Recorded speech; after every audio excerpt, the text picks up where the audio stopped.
Assalamualaikum warahmatullahi wabarakatuh. Kita lanjutkan lagi untuk pertemuan yang ketiga tentang mata kuliah etik dan hukum kesehatan. Pertemuan kali ini kita akan membahas tentang etika biomedis atau bioetika. Definisinya adalah yang akan kita bahas tentang etika biomedis, yaitu bagaimana kita mempelajari studi tentang isu-isu etis, sosial, hukum, dan isu-isu lain yang timbul dalam pelayanan kesehatan dan ilmu-ilmu biologi. Muncul sebagai respon atas semakin berkembangnya ilmu dan teknologi hayati, terutama di bidang medis yang berhubungan erat menjadikan manusia sebagai objeknya. Makanya mengapa etika biomedis ini muncul dan berfokus pada dilema yang menyangkut perawatan kesehatan modern serta aplikasi teori etik dan prinsip etika terhadap masalah-masalah pelayanan kesehatan. Nah, tujuannya adalah ada 3 hal. Pertama, sebagai pengawal riset biologi dan bioteknologi. Pembelajaran bioetika untuk mencegah dampak negatif yang muncul dari teknologi. Pembelajaran bioetika dibutuhkan untuk menekankan pada pengembangan berpikir kritis untuk menentukan sisi baik buruk terkait dengan kehidupan.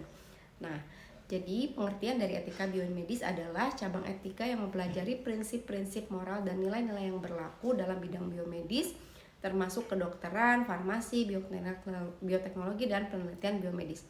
Etika biomedis bertujuan untuk memastikan bahwa penelitian dan pengobatan dilakukan dengan cara yang etis, aman, dan juga efektif.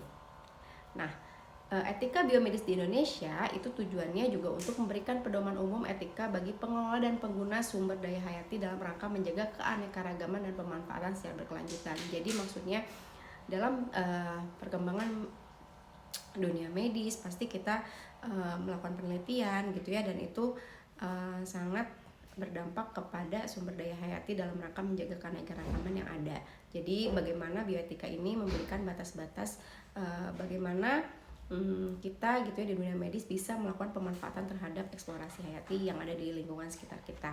Nah, pengambilan keputusan dalam meneliti, mengembangkan dan memanfaatkan sumber daya hayati itu harus menghindari konflik moral dan seluas-luasnya digunakan untuk kepentingan manusia, komunitas tertentu, dan masyarakat yang luas. Nah, dilakukan penelitian ini oleh individu, kelompok profesi, dan institusi publik atau swasta. Nah, perkembangan bioetika di Indonesia ditujukan dengan peraturan perundang-undangan yang mengatur tentang penelitian. Nah, seperti yang tercantum nih perubahan keempat di Undang-Undang Dasar 45 Pasal 31 Ayat 5 menyatakan bahwa pemerintah memajukan ilmu pengetahuan dan teknologi dengan menjunjung tinggi nilai-nilai agama dan persatuan bangsa untuk memajukan peradaban serta kesejahteraan umat manusia. Dan adapun regulasi yang kedua itu tentang Undang-Undang Nomor 18 Tahun 2002 terkait Sistem Nasional Penelitian, bagaimana pengembangan dan penerapan ilmu pengetahuan teknologi. Pada pasal 22 ini mengamanatkan bahwa pemerintah menjamin kepentingan masyarakat, bangsa, dan negara serta keseimbangan tata kehidupan manusia dengan kelestarian fungsi lingkungan hidup. Nah, adapun regulasi-regulasi yang lain itu seperti di Undang-Undang Nomor 7 Tahun 1996 tentang pangan, di pasal 13 bahwa produk pangan yang dihasilkan melalui rekayasa genetika itu memang diantisipasi dalam bentuk peraturan perundang-undangan. Lalu peraturan pemerintah Nomor 29 Tahun 2002 tentang perlindungan varietas tanaman yang memberikan batas-batas perlindungan, keputusan bersama Menteri Sains dan Riset Teknologi, Menteri Kesehatan, dan Menteri Pertahanan tahun 2004 tentang pembentukan Komisi Bioetik Nasional, dan adapun Undang-Undang Nomor 18 Tahun 2022 tentang Sistem Nasional Penelitian, Pengembangan, dan Penerapan Ilmu Pengetahuan Teknologi. Ya. Nah, adapun kaidah-kaidah biomedis itu ada 4, di mana ada kaidah dasar, kaidah penelitian, kaidah etika, dan kaidah hukum. Kaidah dasar, kaidah autonomi, kaidah beneficence, non-beneficence, dan justice. Nah, kita pernah membahas itu ya. Pertama, di kaidah autonomi itu bagaimana kita melakukan pelayanan kesehatan itu harus menghormati hak pasien untuk membuat keputusan tentang dirinya sendiri. Lalu yang kedua, kaidah beneficence itu berbuat baik dan memberikan manfaat kepada pasien. Jadi ketika kita melakukan pengembangan ilmu pengetahuan secara biomedis, misalnya melakukan penelitian begitu ya.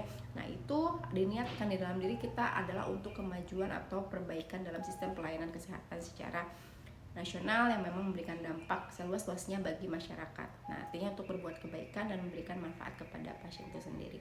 Lalu kaidah non-maleficent artinya tidak melakukan kejahatan atau merugikan pasien. Jadi, apa yang kita lakukan sebagai petugas kesehatan itu tidak boleh melakukan tindakan yang bisa merugikan pasien, baik disengaja maupun tidak ya. Dan yang keempat itu kaidah justice, bagaimana kita melakukan pelayanan kesehatan itu dengan menjaga keadilan dan kesetaraan dalam pengobatan dan perawatan. tidak boleh melakukan diskriminasi atau perbedaan perlakuan kita terhadap satu pasien dengan pasien lainnya. Nah, adapun kaidah etika itu ada 4 juga. Pertama adalah kaidah respek atau penghormati terhadap hidup, menghormati dan melindungi kehidupan manusia, bahwa hidup manusia itu merupakan hak asasi yang harus dilindungi dan diperjuangkan. Lalu yang kedua adalah kaidah menghormati secara otonomi, bagaimana kita menghormati hak individu untuk membuat keputusan tentang dirinya sendiri, termasuk dalam pemilihan metode pengobatan yang diinginkan oleh pasien itu sendiri. Tidak boleh ada intervensi dari pihak lain kecuali memang diizinkan oleh pasien itu sendiri. Lalu ada kaidah keadilan, di mana menjaga keadilan dan kesetaraan dalam pengobatan dan perawatan pasien. Lalu ada kaidah transparansi, artinya menjaga transparansi dalam penelitian dan pengobatan.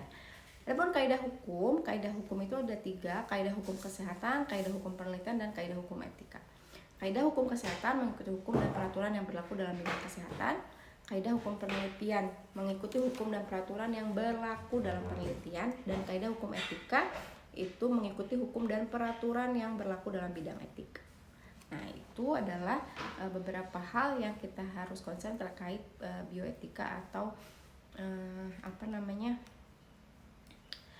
bioetika itu adalah bagaimana kita mempelajari tentang isu-isu etis, sosial, dan hukum terkait dalam pelayanan kesehatan dan ilmu biologi, termasuk di dalamnya itu ada riset, pengembangan, penelitian gitu ya, tentang ilmu kesehatan di bidang pelayanan gitu. Terima kasih atas perhatiannya untuk pertemuan hari ini. Wassalamualaikum warahmatullahi wabarakatuh.